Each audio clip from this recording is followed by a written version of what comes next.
नमस्कार। आज का दिन बड़ा पावन दिन है। कोजागरी लक्ष्मी पूजा, कोजागरी पूर्णिमा कहा जाता है। कोजागरी ये साधारण तरह से ये बंगाली लोग में ही, जो बंगाल के लोग हैं वही इन शब्दों का ज़्यादा प्रयोग करते हैं। कोजागरी पूर्णिमा, इस पूर्णिमा को बोला जाता है। आज का जो दिन है पूर्णिमा का दिन है। दुर्गा पूजा के बाद ये पहला पूर्णिमा आता है। जैसे आपको पता है, दुर्गा पूजा अष्टमी, दशमी, विजयादशमी हो गया, वो 10वां दिन था, तो आज उसके 5 दिन बाद पूर्णिमा का दिन है। तो इसी दिन में माँ लक्ष्मी का त्यौहार मनाया जाता है, उनका पूजा किया जाता है, उनके आराधना में हर लोग बंगाल में या इस प्रदेश में, इस जो भारत की जो पूर्वी क्षेत्र है, यहाँ पर घर घर में लक्ष्मी देवी की पूजा होती है आज के दिन।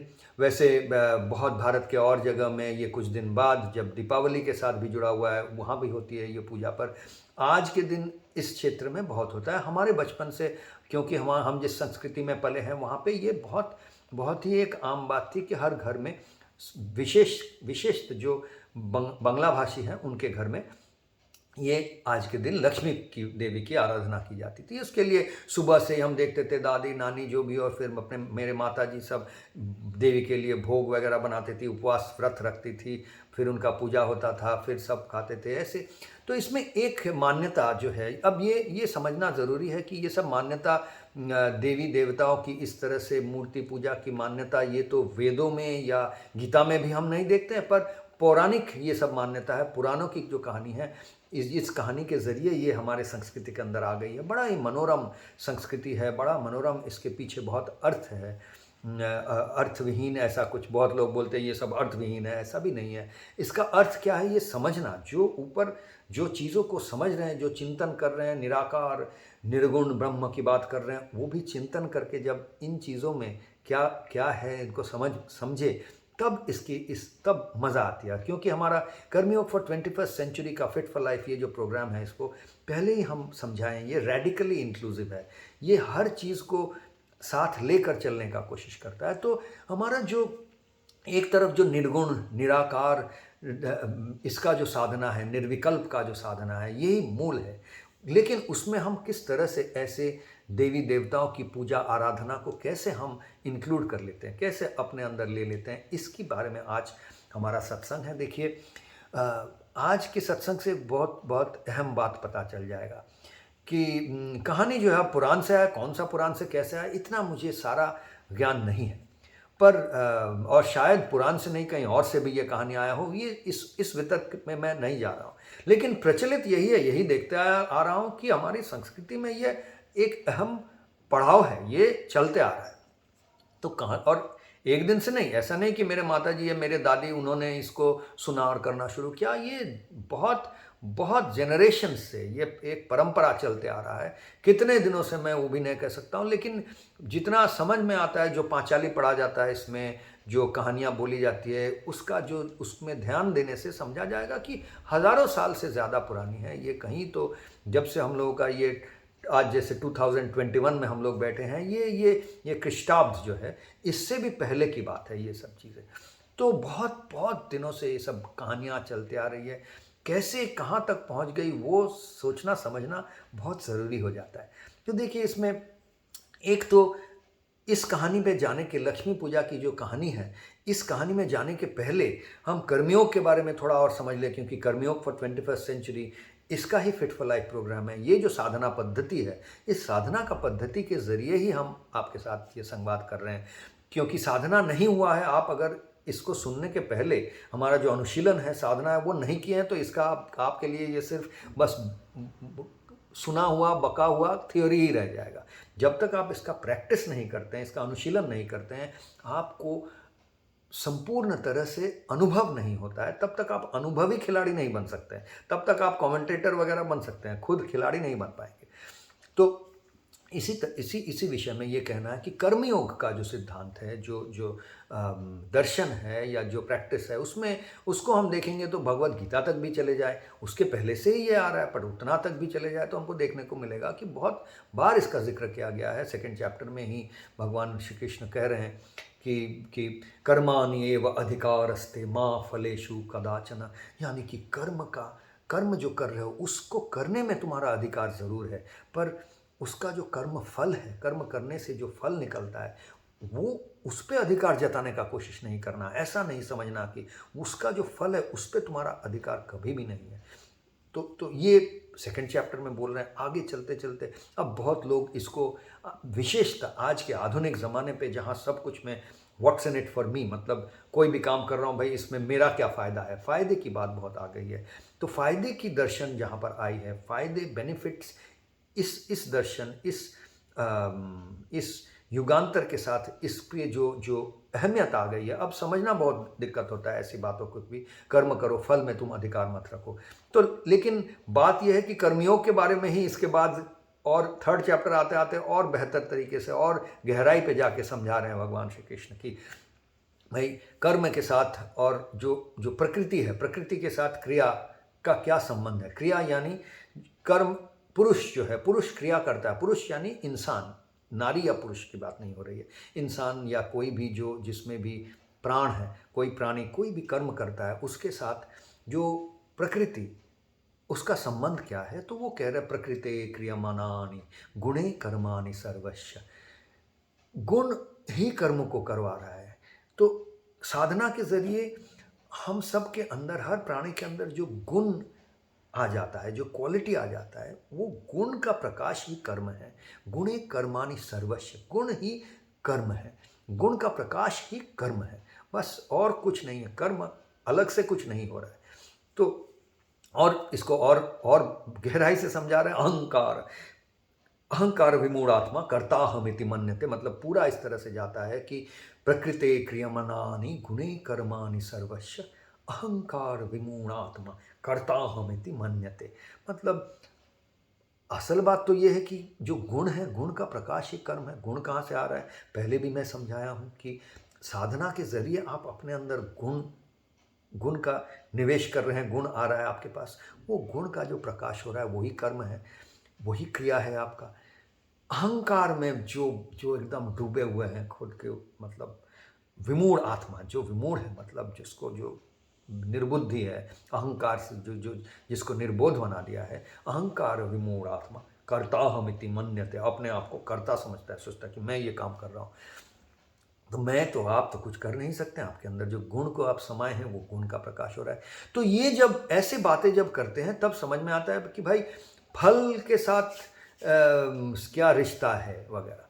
तो इधर हम माँ लक्ष्मी का, लक्ष्मी देवी को मान रहे हैं, ऐसी देवी जो भाई कर्म फल जो मिलता है, जो अर्थ उपार्जन करते हैं, जो उपार्जन करते हैं, जो वो अर्थ की देवी हैं, वो उपार्जन की देवी है, वो समृद्धि की देवी है, वो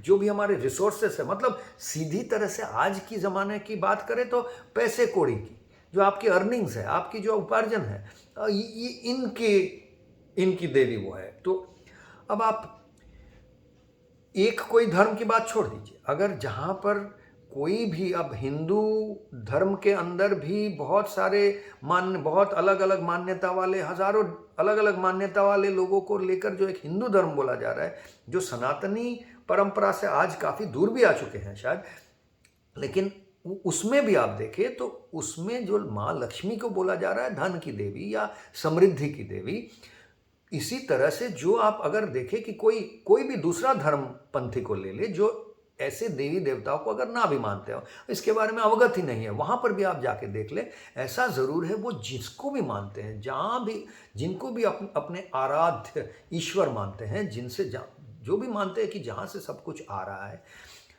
वहाँ पर आप देखेंगे कुछ तो मान्यता ऐसा रहेगा कि समृद्धि भी वहाँ से ही आ रहा है। ईश्वर ही हमें समृद्धि दे रहा है। ईश्वर, भगवान, परमेश्वर जो भी उनके बदौलत ही, उनके कृपा से ही समृद्धि हो सकता है। ऐसी मान्यता हर धर्म में किसी ना किसी तरह से आएगा ही। वो अब परमेश्वर को किस तरह से वो उनसे ये कृपा मांगे, किस तरह से वो अर्चना करे, किस तरह से उनका स्वागत करे, किस तरह से उनका बंदा बन जाए, ये सब अलग अलग मान्यता हो सकती है। लेकिन ऐसा मानते हैं हर धर्म में ही हर लोग कि भाई समृद्धि कहीं और से हमारे पास आती है। इस समृद्धि के लिए वो अर्जी करते हैं, प्रार्थना करते हैं, वो अपने अपने बंदिश माने यानी कि अपने आप को समर्पण करते हैं उस ईश्वर के पास किसी ना किसी तरह से। तो ये माँ लक्ष्मी का जो पूजा होता है, इस कहानी में जो जो बातें उसके बारे में मैं जिक्र कर रहा हूँ। और कितना इंटरेस्टिंग चीज़ है, देखिए आप नहीं गहराई पे जाके नहीं समझे तो बात ही नहीं समझ में आती है। तो ऐसा माना जाता है कि हम बचपन से सुनते आ रहे हैं कि माँ जब पांचाली पढ़ती है या लक्ष्मी पूजा का जो कहानी है वो कहानी सुनाती है, तो उसमें बच्चे बचपन से यही सुन के आते हैं कि आज की इस रात में, कोजागरी पूर्णिमा के रात में, जो रात में जग के बैठा हुआ रहता है, जो सो गया, आप सब बंद करके लाइट वाइट बंद करके दिया बुझा के सो गया, उसके घर में माँ लक्ष्मी नहीं आती है। क्योंकि आज का वो रात है जब माँ लक्ष्मी स्वर्ग लोक से मर्त लोक पर अवतारण कर रहे हैं, मतलब उतर रहे हैं। अब स्वर्ग लोक यहाँ पे अच्छा से समझे तो वो चिन्मय की बात हो रही है, चित्त की बात, मनश्चित्त स्वर्ग लोक जो सूक्ष्म लोक है, और जो ठोस जागतिक भौतिक लोक है वो तन प्राण का लोक है। ऐसे भी आप समझ सकते हैं। चिन्मयी से मृन्मयी में आवाहन कहा मैं इसके पहले दिन समझाया था। स्पिरिचुअल और मटेरियल का जो संबंध है, इसको हमेशा हम दर्शाते रहते हैं। तन प्राण मन चित्त का साधना ही है ये कर्मयोग फॉर 21st सेंचुरी का फिट फॉर लाइफ का साधना। तो इसमें जब वो सूक्ष्मतम लोक से जो स्थूल लोक है उसमें अवतारण कर रहे हैं, यानी कि हमारी प्रेरणा, प्लान्स, ये सब को लेकर जब हम भाई अपने कर्म क्रियाशील, अपने प्राण शक्ति, अपने शक्ति, अपने अपने शरीर, ये सब जगह पे आ जा रहे हैं, यानी स्पिरिचुअल जगत से जब मटेरियल जगत पे, इसी को समझे स्वर्ग लोक से मर्त लोक पे उतर रहे, अवतारण कर रही है माँ लक्ष्मी। तब क्या कहा जा रहा है कि आप जागृत रहिए भाई, क्योंकि इस समय वो अवतारण कब करती है? ये पूर्णिमा के रात में। पूर्णिमा के ऐसा सुंदर वातावरण है इस रात का कि इस रात को आप अगर मिस कर गए, सो के बिता दिए, तो भाई बहुत कुछ आप मिस कर गए, आपको उतना प्रेरणा नहीं मिलने वाला है। ये मोटी तौर से सच है। तो इस ऐसा मान्यता ऐसा है, देखिए कि पायस बनाते हैं, मतलब खीर बनाते हैं, खीर बना के बोला जाता है उसको वो चंद्रमा की जो ज्योति है उसमें पकाइए। अब उसमें तो पकता नहीं है, इसलिए खीर पक जाता है, उसके बाद उस ज्योति में रख दिया जाता है। तो ये हम भी करते हैं, ज्योति में रख के बड़ा मज़ा आता है उस ज्योति से। वो हम कैमरा में फ़ोटो भी लिए हैं। वो जो जो ज्योति जब चंद्रमा की ज्योति की उसके आभा से जब खीर में पड़ता है, जो बिल्कुल अंधेरा है और जहाँ जहाँ छाया भी हो गया और जहाँ ज्योति है, ये दिखता है उस समय कैमरा में भी बड़ा सुंदर लगता है वो। तो ये जो बातें हैं इसको लेकर अब आप बोल सकते हैं वो ज्योति से क्या उसका प्रभाव है। ये हम समझते हैं कि आप अपने अंदर वो सूक्ष्मता, वो सेंसिटिविटी तैयार करें, जैसे कि आप उस ज्योति का जो प्रभाव है उस प्रभाव को भी आप अनुभव कर पाए, तब आप प्रकृति के साथ जुड़ पाएंगे। ये सभी मान्यता है। देखिए कितनी सोचेंगे तो मान्यता आ जाएगी, नहीं सोचेंगे तो लगेंगे कि ये बस ऐसे ही कोई एक कुछ बोल दिया और लोग कर रहे हैं, वो नहीं है। तो रात में जाग कर आप खीर बनाकर उसको टपाटप बनाकर खा लिया, ऐसा नहीं है। उसको पहले उस चंद्रमा की ज्योति की किरण से उसको पका लिए, उसमें आप और उसकी अनुभव को अपने अंदर ले लिए। तो ये सब हो गया। इसके बाद और भी ये मान्यता है कि वो करते करते जो इस पूर्णिमा के रात में जो पाशा खेलता है, जागृत सिर्फ नहीं, जागृत रह के पाशा खेलता है, ये सबसे इंटरेस्टिंग बात है, क्योंकि ये तो अधर्म की बात है। पाशा खेलना यानी जुआ खेलना है। जुआ खेलना तो अधर्म हो गया। कोई एकदम सरासर, हम भी ये मानते हैं, एकदम सरासर जुआड़ी जो है उसको हम नहीं मानते हैं कि वो धर्म कर रहे हैं। जुआ खेलना अधर्म की बात है। लेकिन इसमें एक चीज़ समझना पड़ेगा, जुआ तो अधर्म हो गया, लेकिन रिस्क लेना, किसी भी काम में रिस्क लेना, मतलब आप काम करने के पहले ही गिन नहीं रहे हैं भाई इसमें इतना मिलेगा तभी हम काम करेंगे, नहीं तो नहीं करेंगे। ये बात जो करता है उसको बोलते हैं कि वो रिस्क ले रहा है, वो एक दांव पे कुछ लगा रहा है। तो जुआड़ी बन जाना और दांव पे कुछ लगाने में फ़र्क है। बिना कुछ दांव पे लगाए, बिना कुछ इन्वेस्ट किए, बिना कुछ निवेश किए, आपको कुछ भी उसके निवेश करने के पहले ही आप हिसाब करने लगे कि भाई कितना मिलेगा, तभी हम निवेश करेंगे। तो ये जो मनोवृत्ति है, इससे निकलना है अगर आपको समृद्ध होना है।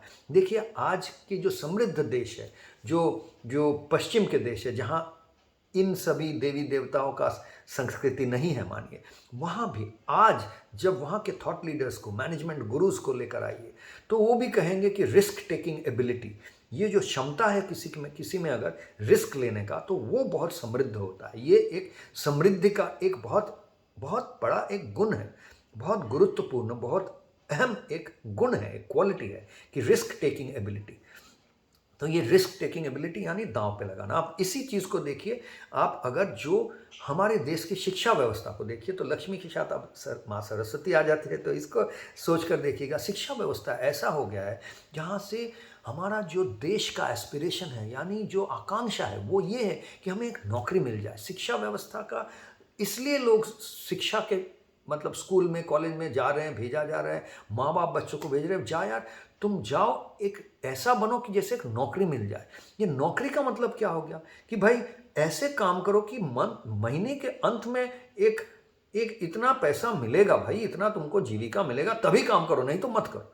ये हो गया एक मनसा, जीवन जीने का एक मनसा। भाई महीने के अंत में कितना मिलेगा पहले बोलो, बस हाँ उससे हम खुश हुए, हम करने का करेंगे बोले तभी हम जाके काम करेंगे, नहीं तो नहीं करेंगे। लेकिन पूरे देश को देखिए, अगर जितने कर्मरत इंसान हैं उनमें से 4% ऐसे हैं जिनके पास अपॉइंटमेंट लेटर है। चाहे कोई भी सरकार आ जाए, चाहे कितना भी शिक्षा हो जाए, कुछ भी हो जाए, ऐसा नहीं हो सकता है कि हर इंसान के पास एक अपॉइंटमेंट लेटर आ जाए। अपॉइंटमेंट लेटर देने वाला भी तो कोई चाहिए। तो समृद्ध देश तभी समृद्ध होगा, इंसान तभी समृद्ध होगा जब ये इस मनसा से निकले कि भाई हमको कितना मिलेगा वो पहले बताओ, तभी हम ये करेंगे, नहीं तो नहीं करेंगे। ये देखिए नौकरी का मनसा है। और जो व्यवसाय का या कोई भी व्यवसाय सिर्फ नहीं, एक एक किसान जब अपने अपने खेती में जो भी काम कर रहा है उसमें वो ये काम कर रहा है, पता नहीं कितना मिलेगा, उत्पादन होगा, क्या क्या मिलेगा नहीं मिलेगा वो बात की बात है, उसमें कुछ आशा रखता है लेकिन काम तो करना पड़ता है। अगर पहले से बोल दे कितना मिलेगा तभी करेंगे, नहीं करेंगे ऐसे तो होता नहीं है, करने के बाद देखा जाता है क्या मिला। लेकिन नौकरी के क्षेत्र में ऐसा आ गया, अपॉइंटमेंट लेटर मिला तो ऐसा आ गया भाई पहले बता दो कितना करेंगे तभी काम करेंगे, नहीं तो नहीं करेंगे। तो इस मनसे से निकलना बहुत ज़रूरी है, नहीं तो हम कोई भी समृद्ध नहीं हो पाएंगे, अपने पैरों पर खड़े नहीं हो पाएंगे। स्वास्थ्य और स्वार्थ का बात आ जाता है। स्वास्थ्य देखिए खुद के ऊपर आस्था, और अर्थ खुद को, जब स्वार्थ को हम अच्छे नज़र से नहीं देखते, स्व अर्थ, अर्थ जो उपार्जन करते हैं वो स्व अपने साथ जुड़ा नहीं होना है, और लेकिन आस्था जो है वो अब खुद के ऊपर रखना है। स्वास्थ्य एक एक अच्छा शब्द है, स्वार्थ एक बढ़िया मंगलकारी शब्द नहीं है। स्वार्थ को हम लोग नेगेटिवली देखते हैं, हीन आंखों से देखते हैं, जो बोलते हैं वो स्वार्थी है, और उसमें स्वस्थ है। देखिए दोनों शब्दों को देखिए, स्व के ऊपर आस्था रखिए, लेकिन आस्था रख के जो कर्म करेंगे उसके जो अर्थ उपार्जन होगा उसको आप अपना न मान लीजिए, तब आप स्वार्थी बन जाएंगे। तो स्वार्थी होना समृद्धि का समृद्ध होने का उपाय नहीं है, स्वस्थ होना समृद्ध होने का उपाय है। इसी को हम मानते हैं कर्मियों फॉर 21st सेंचुरी का फिट फॉर लाइफ, ये जो प्रोग्राम है इसी मान्यता को लेकर हम चलते हैं, और इसी तरह हम स्वास्थ्य और स्वार्थ को भी समझते हैं, और ये समझते हैं कि अर्थ की देवी है। देखिए कैसे सरस्वती और लक्ष्मी को मिलाया जा रहा है। अर्थ एक तरह से प्रज्ञा, आपको ज्ञान होगा तो किसी का अर्थ समझ में आएगा, और उसी शब्द को व्यवहार किया जा रहा है आपको पैसे के लिए या समर्थ के लिए, जो अर्थ मतलब कुछ भी काम किए उसका अर्थ, उसका फल से उसका जो उपार्जन किए उसको अर्थ माना जा रहा है।